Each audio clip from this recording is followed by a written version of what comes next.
Every parent wants their children to have a fulfilling life. Well, we may articulate it differently, but that's what classical education is geared towards, not just making your child a consumer, but giving them the tools to find a fulfilling life. One of my students said, I feel like I've been given a key to something. Truth and beauty and goodness in and of itself is worthwhile. There are now charter schools that are classical, to private schools, to homeschool co-ops, and this is really just the beginning of a revival and a renewal.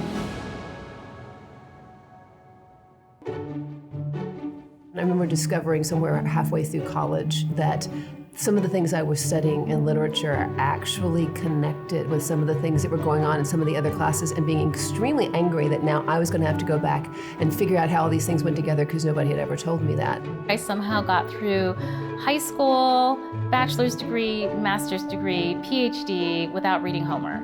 And when I even just think about that and say it, it's really remarkable to me that that is even possible.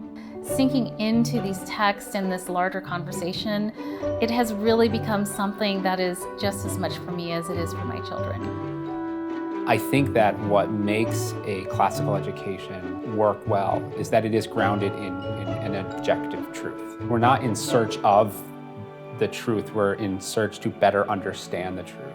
It's really just a portal into a greater world of the best that's been written and said, right? And so it's allowing students an entree into that larger conversation.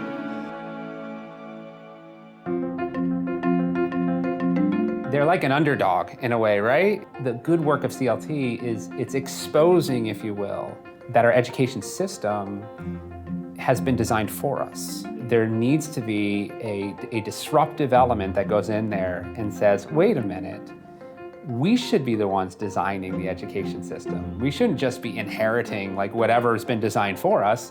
We have something to say about this.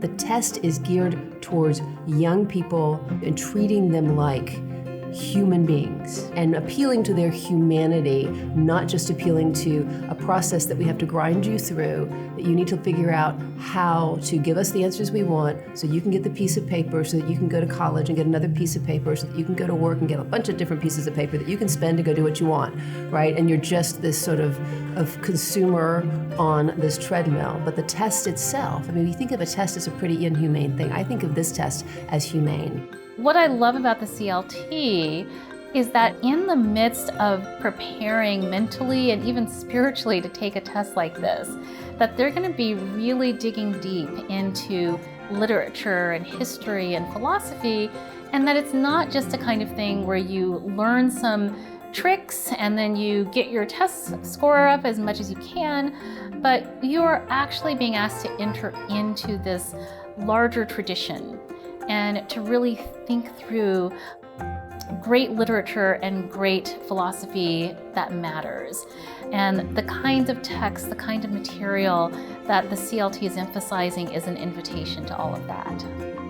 It's not just asking questions, it's asking you to assess a passage that is substantial and important, as opposed to passages that were made up just to make it tricky for the test. How many standardized tests can you say that your child spent 2 hours or 3 hours not just pursuing a score, but pursuing virtue? CLT has been an encouraging wrangler, if you will, of the herd, getting us all together and helping us speak with one voice. CLT seems to be a convener. It's calling everyone around the fire of classes. And we're sharing our stories through connecting through this test that we all need in our institutions. I feel like we have this long list of things that we want you to help us with, and we're so grateful that you guys are here and are in that journey and are really looking at how do you support schools and not just classical education, but almost humane education.